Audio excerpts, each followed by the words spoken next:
que no valgo nada, hasta abogado más encima, peor de los peores. Y se me vino la idea, gracias Dios por incluirme a mí. No lo merezco para nada. Estoy aquí en el lugar de Cristo Jesús y qué privilegio, qué privilegio. Si tienen 2 Timoteo 3, pónganse en pie, por favor. Pónganse en pie, 2 Timoteo 3. Vamos a leer 2 versículos.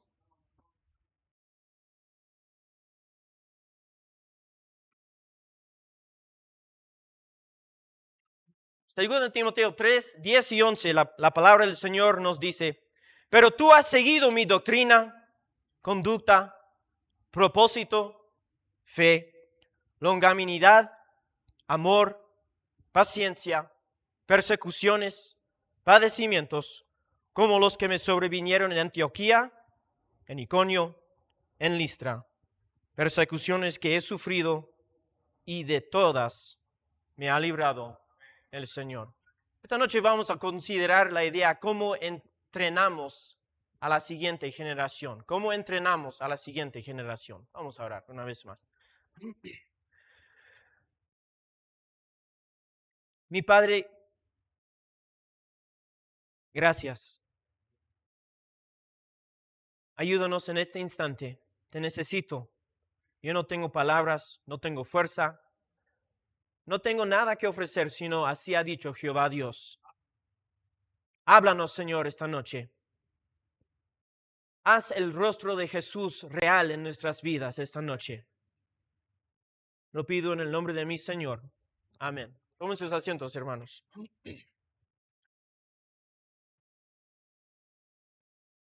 La pregunta es una bien en seria. ¿Cómo preparamos a la siguiente generación? ¿Cómo entrenar a la siguiente generación de predicadores, de líderes en la iglesia, de miembros de la iglesia? Y seguro hay bastantes padres aquí esta noche. Quiero hablar a los padres también. ¿Cómo criamos a hijos preparados? Preparados para enfrentar a este mundo tan difícil y para que esos hijos sepan resistir a todo lo que luce tan bonito, pero es tan destructor. El apóstol Pablo, yo pienso, está considerando esta idea. Ahora, cuando leemos la Biblia, especialmente los que hemos leído bastante, a veces estamos leyendo y se convierten en cosas negras en una página blanca nomás. Pero vayan conmigo a la célula de la cárcel. ¿Célula? Celda de la cárcel, donde está el apóstol Pablo. Segundo de Timoteo es la última carta que escribió y está a punto de morir. Quiero que vean en su mente el apóstol Pablo, anciano, en la cárcel. Está casi inmóvil porque obvio es lujoso. Es bien pequeño la celda. No tiene acceso a la Biblia como quiere. Para un predicador eso es tortura. Por eso es que dice en 4:14 de este libro, tráeme los libros y especialmente los pergaminos, o sea, la Biblia. Así que sin mucho que hacer, ahí está el apóstol Pablo y empieza a meditar su vida como en video. Está pensando en su ministerio. En el capítulo 4, y el tiempo de mi partida está cerca. He peleado la carrera, he guardado la fe. Está repasando memorias. Como ven en el último capítulo 4, piensa un rato en Demas, quien le abandonó. Piensa en un tal Alejandro, quien le había causado tantos problemas. Y después su mente va a sus discípulos, Crescente, Tito, Lucas, Marcos, Timoteo. los predicadores que ha discipulado y ha entrenado. Y de repente, mientras está pensando así, llega alguien para visitarle en la cárcel, porque pensamos que Pablo no podía escribir por sí mismo, sus ojos eran tan malos. Pero llega alguien, tal vez Lucas, porque le menciona ahí, y trae algo para escribir, sabiendo que Pablo quiere aprovechar el tiempo y escribir una carta a las iglesias. Y sus últimos pensamientos son de sus discípulos, quien él llama mi hijo en la fe. Está pensando en los que va a entregar todo el resultado y la suma del trabajo en su vida. Y al llegar a este texto, Pablo está pensando y considerando, ¿hice suficiente? ¿Los entrené suficiente? ¿Van a poder seguir después de que ya no estoy? ¿Cómo aprendieron? ¿Cómo aprendí yo? Y en este texto, estos 2 versículos nomás, vemos una lista de cómo es que enseñamos a la siguiente generación, de cuál es la receta. Yo, al considerar esta lista y considerar cómo estoy entrenando a mis hijos, esta lista me pareció muy extraño al principio. No es la lista que hubiera hecho yo. Lo que yo quiero, y tal vez por el Hollywood es así, pensamos en momentos grandes donde soy el héroe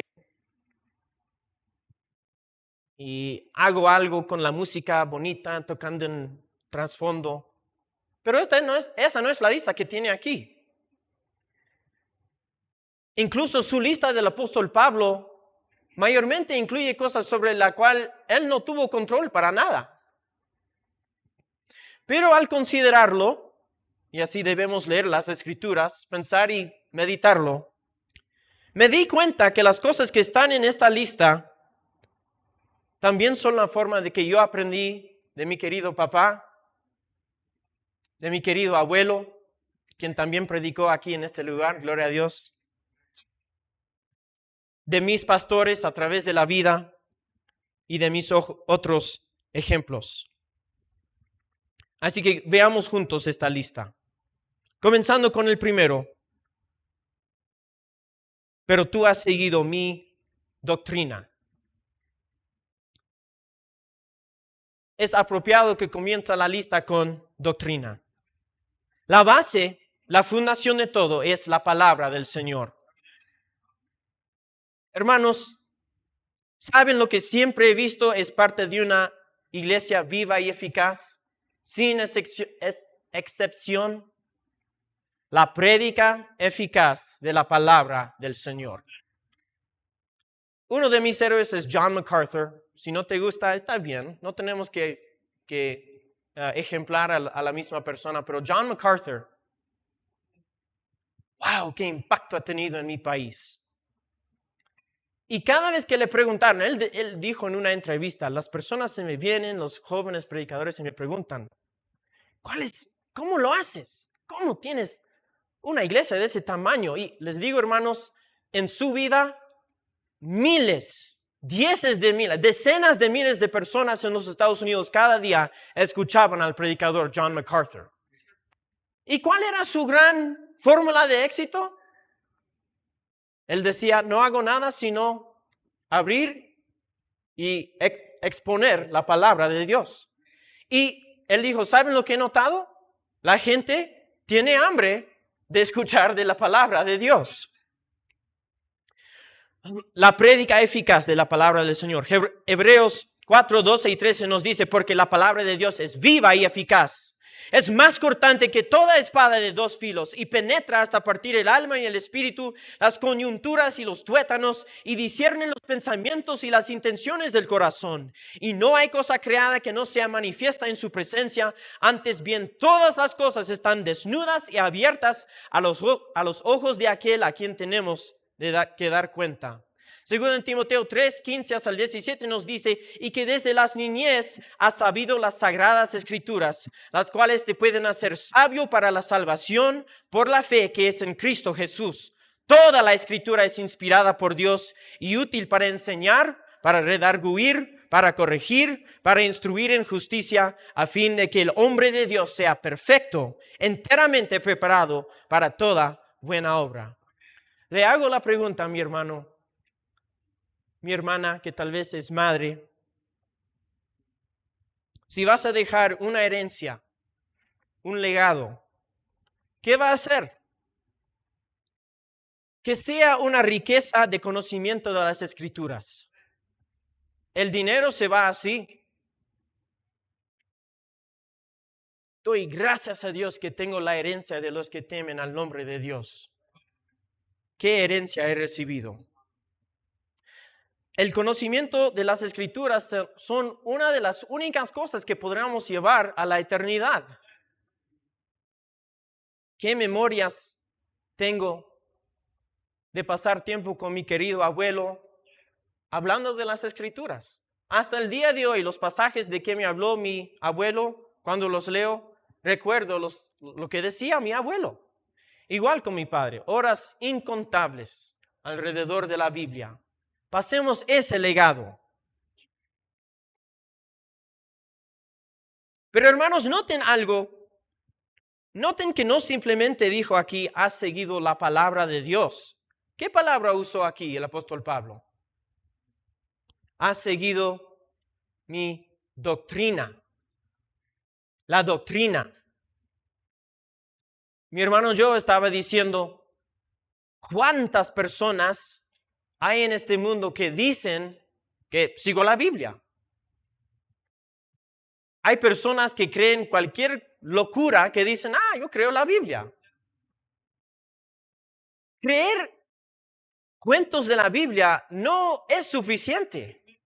Necesitamos, hermanos, mis hermanos pastores, mis hermanos enseñadores, necesitamos saber la sana doctrina. Segundo en Timoteo 1:13, retén la forma de las sanas palabras que de mí oíste en la fe y amor que es en Cristo Jesús. Romanos 6:17 nos dice, pero gracias a Dios que aunque erais esclavos del pecado, habéis obedecido de corazón a aquella forma de doctrina a la cual fuisteis entregados. Efesios 4:14 nos dice, para que ya no seamos niños fluctuantes, llevados por doquiera de todo viento de doctrina, por estratagema de hombres, que para engañar emplean con astucia las artimañas del error. Disculpen mi español, hermanos. Y Hechos 17:11, y estos, los cristianos en Berea, eran más nobles que los que estaban en Tesalónica, pues recibieron la palabra con toda solicitud,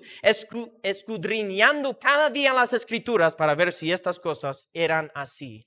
Necesitamos saber más que la palabra de Dios. Necesitamos saber qué significa. Y va de vuelta a la enseñanza. Número 2, no solo mi doctrina, sino mi conducta. Mi conducta. La palabra original en el griego es agoge. Agoge. Interesantemente, esta es la única vez que se utiliza esta palabra en el Nuevo Testamento. Quiere decir manera de vivir. Entrenamiento de día en día. En la idioma griega era una palabra que tenía connotación militar. Creo que todos conocemos los espartanos. Espartanos. Eran los mejores luchadores que habían. El agoge era un espartano que tenía el trabajo de enseñar a los jóvenes. Un comentarista dijo así, aquí el apóstol Pablo redime el concepto de agoge y presenta entrenamiento centrado en Cristo que forma el carácter por medio de las Escrituras, el sufrimiento y el espíritu en vez del poder militar.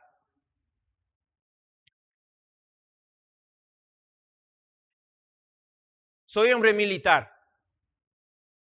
¿Saben que los reclutas nuevos todos tienen algo en común. Son tontos. Son idiotas. No saben lo que hacen. ¿Y saben lo que destaca al militar estadounidense que el resto del mundo casi no tiene? Tenemos non-commissioned officers, sargentos, empoderados a enseñar a esos pobres tontos. Y cuando llega a mis pequeños jóvenes y hacer la vida con ellos. Ser un agoge. Entrenarlos. Así es que hacemos esto. Y se dice así, hoy, idiota, haz eso. Así es que entrenamos a las personas. Algunos sí, y saben, no resulta. ¿Alguien quiere aprender así? Pero ¿saben cómo sí entrenamos? ¿Puede usar, hermano? Entrenamos a los reclutas trabajando mano en mano. Hoy, haz así. Vamos a escribir así. Vamos a disparar así. No. Sostén el arma así. Gracias, hermano. Juntos. Agoge. ¿Has visto mi conducta? Quiero estacionarme aquí un poquito, porque es algo que el Señor me ha estado enseñando. Muchas veces pensamos que la vida cristiana es venir a la iglesia en el día domingo y tal vez si eres muy espiritual el miércoles y ya. Pero ¿saben qué falta bastante, hermanos? El verdadero discipulado.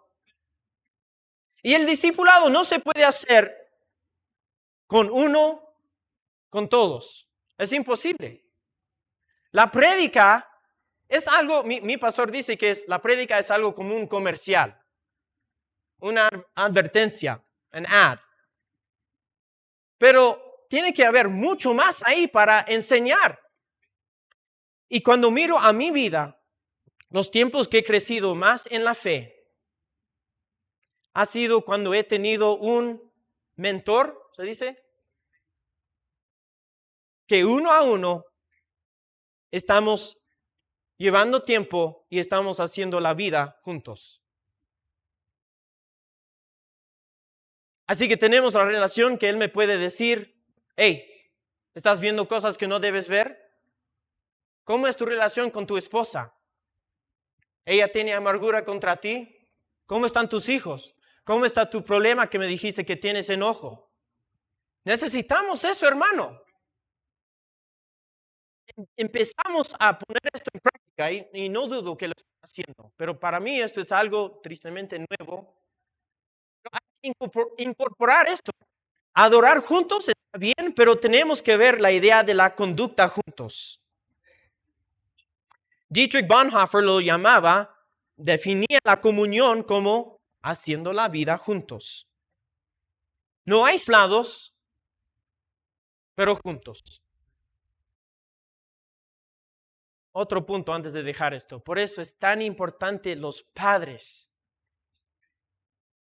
Hay tantos jóvenes en mi país que están sufriendo, terminan en la cárcel, terminan drogadictos, cometen suicidio. Y saben, las estadísticas lo dicen todo. Si no tienes padre en el hogar, aumentan casi 10 veces el porcentaje que vas a entrar en la cárcel, que vas a estar en problemas. Pero el mero hecho de tener un padre presente es tan importante y es tan efectivo para que logremos en la vida. Padres, madres, no disminuyen tu rol en el hogar. Es tan necesario. Mi conducta. Sigamos. El próximo es, ¿has seguido mi doctrina, mi conducta, mi propósito? Es tan importante que los jóvenes en Cristo vean en sus líderes propósito. La vida sin propósito no tiene significado. La vida sin propósito es ser como un globo que se vuela en el viento. por doquier. Necesitamos propósito, hermanos. La idea de propósito vemos en Daniel 1:8. No voy a ir ahí. Pero él determinó, propuso en su corazón no contaminarse con las cosas del mundo. Tiene que haber una visión. Tiene que haber propósito. Esta palabra también es la misma palabra que se usa por los panes de proposición que se preparaban por el tabernáculo. Prepararon esos panes con un propósito especial, dedicados al servicio del Señor.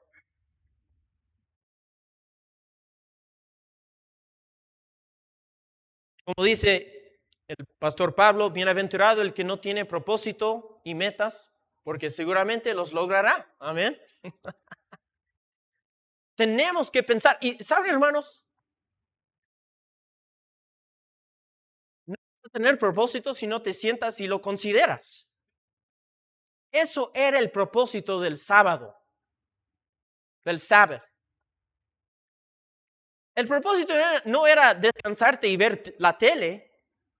Dios nos dijo desde el principio, tienes que tomar tiempo y pensar, evaluarte. ¿Cómo estoy haciendo? ¿Y cuál fue este propósito del apóstol Pablo? Bueno, gracias por preguntarme.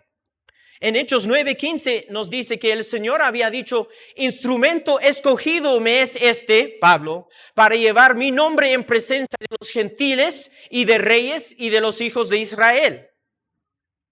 En su carta misma, Pablo escribió en Gálatas 1:15 y 16, pero cuando agradó a Dios, que me apartó desde el vientre de mi madre y me llamó por su gracia, 1, revelar a su Hijo en mí, y 2, para que yo le predicase entre los gentiles. Su propósito era anunciar el nombre de Jesús. Hermanos, que los que nos rodean ven en nuestras vidas día tras día que tenemos propósito de anunciar a Cristo. Entre paréntesis, en esta lista hay algo bien interesante en el griego. Ya, les digo, yo no conozco griego, pero puedo estudiar. ¿Ya? Y en esta lista, antes de cada una de estas palabras, hay una palabra griega, te, que es el equivalente de la o el, que quiere decir que es el único. Se podría leer entonces este pasaje, pero tú has seguido la doctrina, la conducta, el propósito. O sea que hay un solo propósito, hay un solo fe. Una sola fe, disculpe. Siguiendo, en el versículo 10, mi fe. Si son discípulos del pastor Pablo, él tiene la mejor definición que he encontrado de fe. La fe consiste de, primero, Dios. De la palabra de Dios, de que yo creo en la palabra de Dios, pero algo muy importante, actuar en ello, de obedecerlo. La fe es vivir de acuerdo con lo que Dios ha dicho. Hermanos, si creemos algo de verdad, va a afectar nuestra forma de vivir. De eso se trata el libro de Santiago. No somos salvos por las obras, pero ciertamente ser salvo afectará a nuestras obras. C.S. Lewis lo dijo así: la fe, en el sentido en que uso la palabra aquí, es el arte de aferrarte de las cosas que la razón ha aceptado a pesar de tu ánimo o humor que cambia. Porque ciertos días no quiero tener fe. Cuando mi hijo me habla de cierta forma, mi fe parece que se escapa.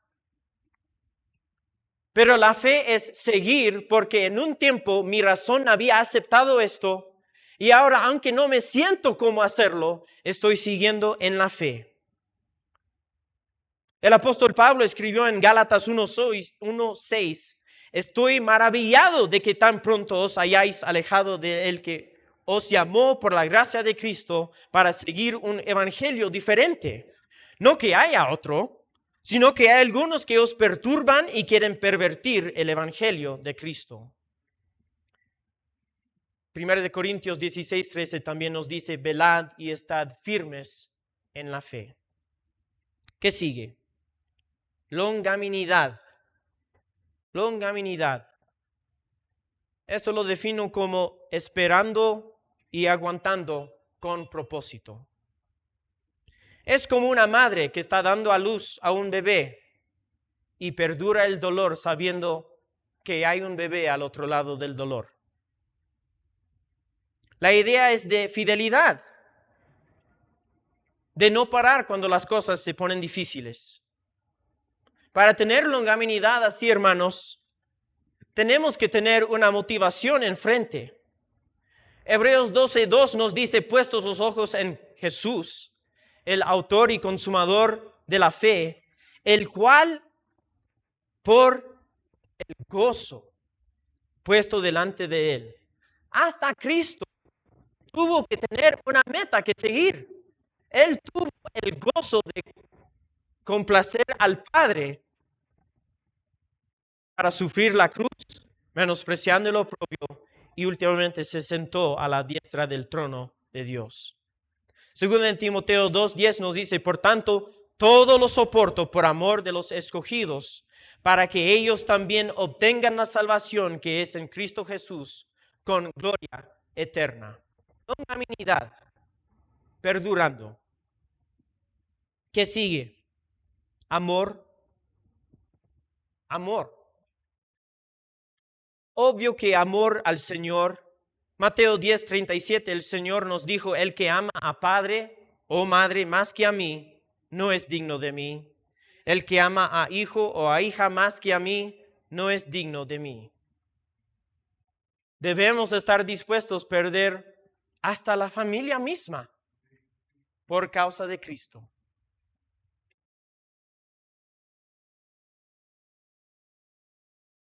Escuché a alguien recién hablar de que no estarían dispuestos a ir al campo misionero por causa de perder a su familia. Eso es desobediencia, hermanos. Si no estás dispuesto, ¿no nos habla la Biblia algo de poner nuestra vida como un sacrificio? ¿Sacrificio vivo? Si estamos en la cruz, no tengo familia. La familia es la única que Dios en su gracia me da. Pero si Él decide, y hermanos, tristemente sucede, hay tragedias en que uno en un día pierde su entera familia. La canción que escuchamos, Alcancé salvación, si estoy pensando en el himno correcto, lo escribió cuando perdió a su entera familia. No tienes derecho de mantener tu familia. Tenemos que amar primeramente a Cristo. Mi hija, por un tiempo, mi hija más pequeña, cuando tenía 5 años, me decía, papá, te amo, pero amo a Cristo más. Y cada vez yo decía, amén.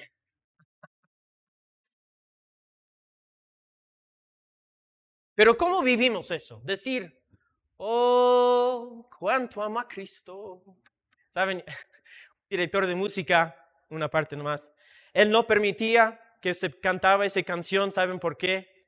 Él decía, tengo convicción de no cantar eso porque todos les hago mentirosos. Ten cuidado con lo que cantas, hermanos. A veces no estoy dispuesto a cantar las letras que están aquí porque me siento mentiroso. Consideren nomás, eso era gratis nomás, piensen. Decimos, oh sí, amo a Cristo. Pero con la misma boca odia a su hermano. ¿Cómo amamos al Señor? Piensen, Cristo mismo en Juan 21, cuando seguía preguntando a Pedro si le ama, ¿qué dijo cada vez? Si me amas, cuida de mis ovejas. Vayan conmigo, por favor, a 1 de Juan 3. 1 de Juan 3. Vamos a leer del 14 hasta el 18. Yo ni tengo que comentar esto porque es tan poderoso en sí mismo. 1 de Juan 3:14. Nosotros sabemos que hemos pasado de muerte a vida en que amamos a los hermanos. El que no ama a su hermano permanece en muerte. O sea, si el miembro de la iglesia dice, yo odio a tal persona, el otro miembro de la iglesia, el fruto no está ahí. Todo aquel que aborrece a su hermano es homicida. Y sabéis que ningún homicida tiene vida eterna permanente en él. En esto hemos conocido el amor, en que Él puso su vida por nosotros. También nosotros debemos poner nuestras vidas por los hermanos. Pero el que tiene bienes de este mundo y ve a su hermano tener necesidad y cierra contra él su corazón, ¿cómo mora el amor de Dios en él? Hijitos míos, no amemos de palabra ni de lengua, sino de hecho y en verdad. Fácil para mí leerlo. Fácil cantar de cuánto amamos a Cristo. Pero ¿de veras amar a este tipo que apesta y es odioso? Todos lo somos, hermanos. ¿Saben la parte más difícil de ser casado? Para mí es bien fácil. Tengo la mejor esposa en el mundo, pero para mi esposa, ¿qué cruz lleva mi pobre esposa?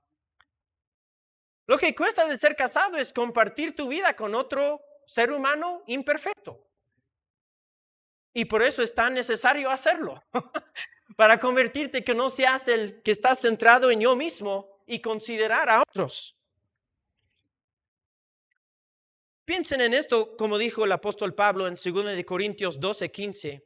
Y yo con el mayor placer gastaré lo mío y aún yo mismo me gastaré del todo. Yo mismo me gastaré del todo por amor de vuestras almas. Y miren esto, aunque amándoos más, yo sea amado menos. Wow, apóstol Pablo. Piensen esto, hermanos. Los cristianos somos como niños.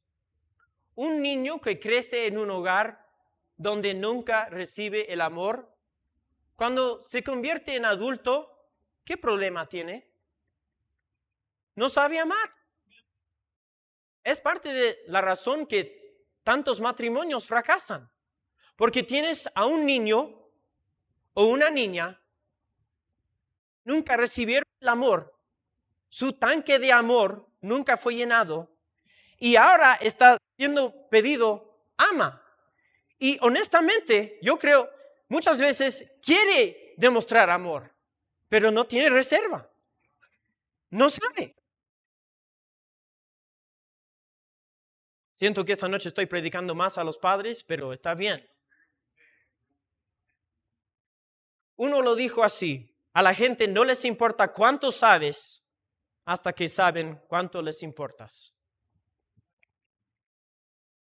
Regresen por favor a 2 Timoteo 3. ¿Qué sigue en nuestra lista? Paciencia.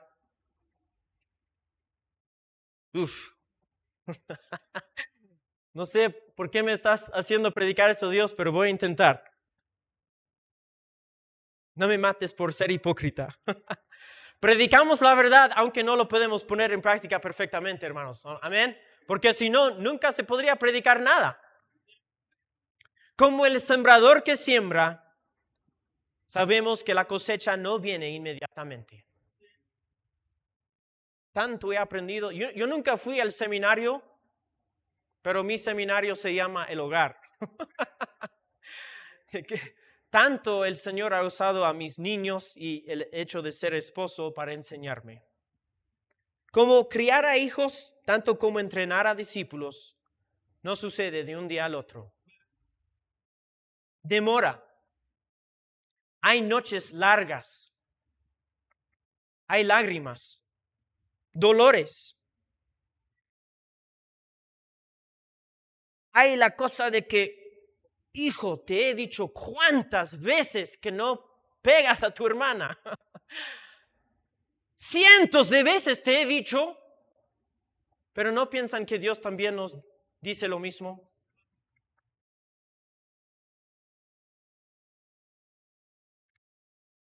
Igual que crecer cualquier planta, hay que ser paciente. Mi hijo el otro día quiso plantar un árbol de manzana y lo puso en la tierra y el día siguiente, ¡ay! Así somos. Los niños saben que todos somos niños nomás, solo que somos un poquito más grandes. Porque yo también soy así. Ya, hijo, obedezca. ¡Ay! No creció todavía. Pastores, cada pastor aquí sabe de lo que hablo. Hermano Juan, o un nombre que no haya. Hermano Félix, ¿cuántas veces te he dicho? Ten paciencia. Y es difícil, pero no intentes sostener a ese querido hermano a otro nivel que tú no has logrado tampoco. Doy gracias a Dios que Él no me castiga como merezco ser latigado. Paciencia cuando pecan. Paciencia cuando hay recaídas o regresiones. Y paciencia cuando todavía esas ovejas no son lo que deben ser.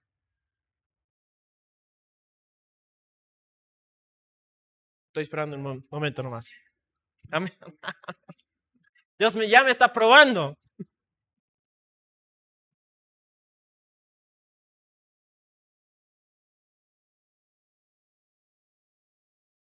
Dos puntos más, hermanos, y terminamos.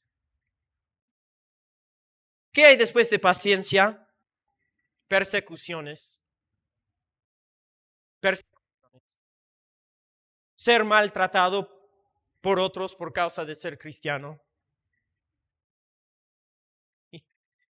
Increíblemente, tantas veces, hermanos, esto hasta incluye la persecución que más nos viene, no son de los incrédulos, son de nuestros hermanos. A veces de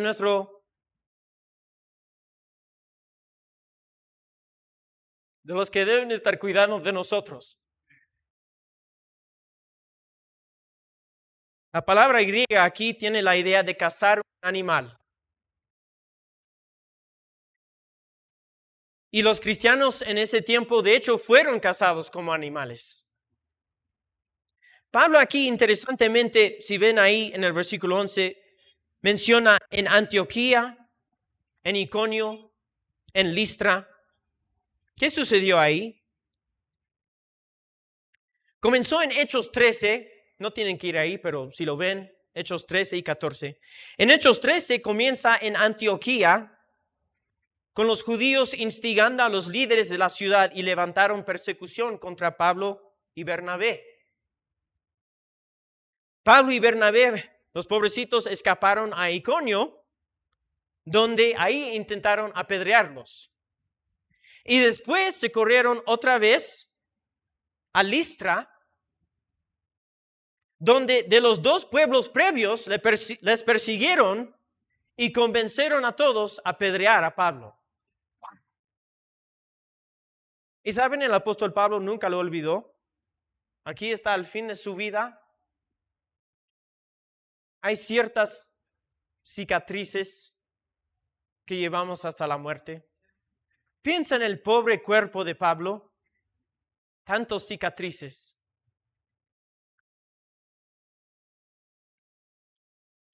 Pero hermanos, a veces nuestros mensajes más fuertes no vienen del púlpito. Vienen cuando los otros ven que estás perdurando aún en la persecución. Incluso el versículo siguiente, versículo 12, ¿qué nos dice? Y algunos que quieren vivir piadosamente en Cristo padecerán persecución.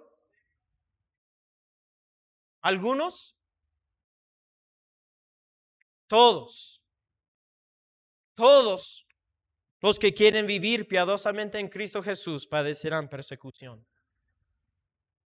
Así que, si me dices, hermano Daniel, nunca he padecido persecución, algo está mal. Y no es que buscamos persecución, hermanos. Qué tontería. No quiero sufrir, pero de hecho va a haber el sufrir. Quiero decirles esto. Los soldados más entrenados y élites en las Fuerzas Armadas de los Estados Unidos son los Navy SEALs. Su entrenamiento básico demora 6 meses.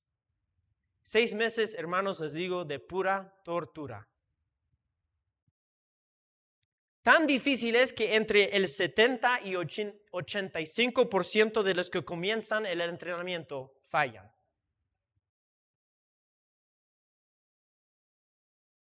Trabajan, no duermen y hacen ejercicios sin parar. Casi no duermen, pasan bastante tiempo en agua fría. Cada Navy SEAL odia el agua fría. Bastantes de ellos hasta ahogan, permiten que se ahogan y después les hacen RCP, se dice, para reavivarlos, para que aprendan a no temer el agua. Y saben, una de las partes más difíciles del entrenamiento de ser un SEAL es que hay ahí siempre ubicado en el lugar de entrenamiento algo interesante, una campana dorada. Justo ahí, justo al centro, una campana dorada. Y cada recluta de los Navy SEALs sabe que todo puede terminar y pueden irse a la cama y a mamá, quien les hace chocolate, si hacen una sola cosa. Suenan el timbre. Y los entrenadores usan eso para torturar a esos pobres reclutas. Mientras están haciendo sus push-ups, ¿cómo se llama esto? Otra vez, y yo sé, hermanos, cuando estás para morir, mientras están sufriendo, mientras están ahogando, ahí está el entrenador. Puede parar ahora mismo.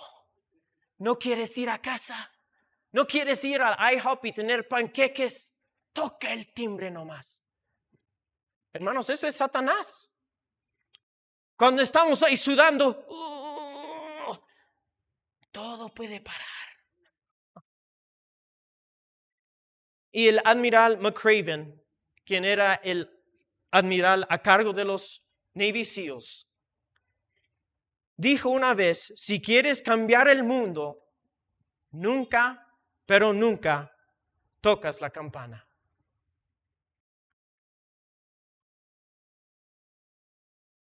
A veces queremos tocar esa campana.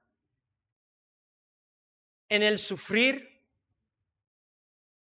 cuando el quien amo está sufriendo, cuando mi matrimonio está sufriendo, cuando ya no hay comunión con mis hermanos,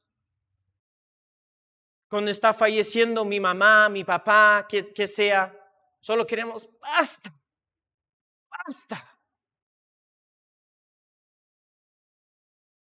Pero sé como Job, que dijo, aunque él me matare, en él esperaré. Aunque es su voluntad que yo muera por su causa, no le negaré. La Biblia nos dice que aun Jesús mismo, cuando estaba en la tierra, aunque era hijo, por lo que padeció, aprendió. Chuck Swindoll dijo, ¿sabes qué he aprendido después de 75 años de vivir? No son los días fáciles que nos moldean, son los días difíciles. Los días que nos traen a nuestras rodillas. Los días que nos obligan a observar con más cuidado, a excavar más profundamente y a confiar más fuertemente. Otro lo dijo así, la sabiduría verdadera viene de vencer al sufrimiento y al pecado. Entonces, toda sabiduría lleva con ella tristeza.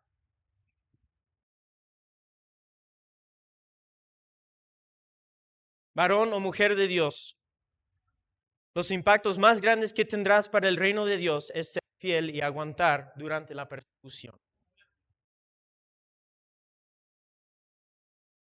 Así que he corrido la lista ahí, incluí persecuciones y padecimientos juntos.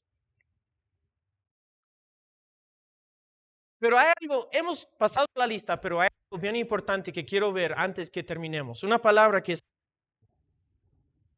¿Cómo comenzó el versículo 10?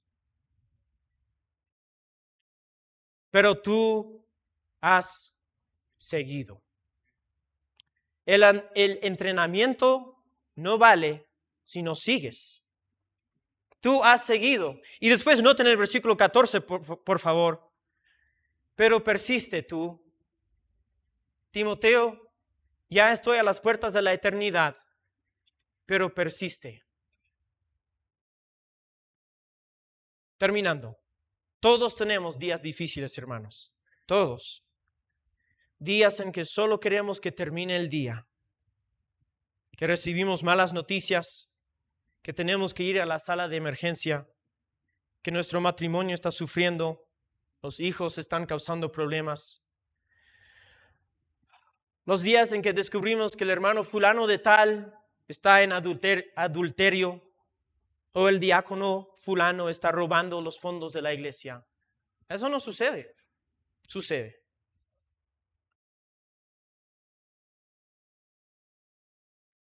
Para serles honestos, hay días que como padre siento que ya no tengo más que entregar.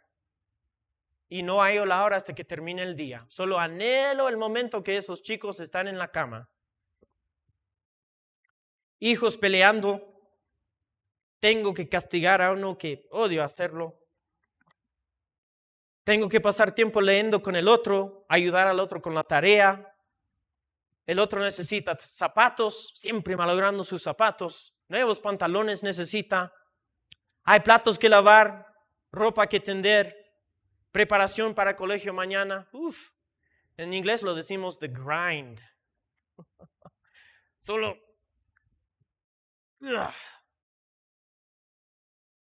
¿Cómo se dice grind? Lo mismo, ya. Voy a hacer algo un poco diferente de lo que normalmente hago. Quiero terminar este mensaje con un ejercicio mental. Cuando estás pasando un día así como describí,